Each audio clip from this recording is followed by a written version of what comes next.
गुणातलो देवाचे हजर पोवणाचेर मात एक जागो आसलो ते वचून हांवें दिमिगान देवा कडेन मागले कितें सांगचें गे म्हूण देवान म्हाका त्या दाड्याक उतर दिलें.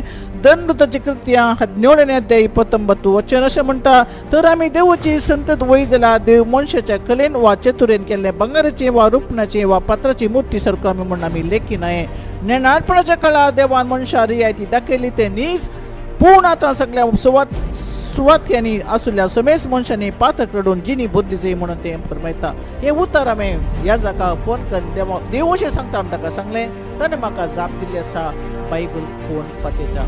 मग चिरू आमी देवाचें उतर तुमच्या सभेन तुमी वाचतात, हें देवाचें उतर म्हणटात आनी आमेन तुमी म्हणटा. जर तुमी तुमकां पटयतात न्ही जागृत करा, नाजाल्यार सभेदान भायर येया, देवाच्या जेजू क्रिस्तान घडिल्ल्या सभेक तुमी येया आनी तुमचें सर्वस्व तुमी घेया, फुगडून घेनाका. देव बरें करूं.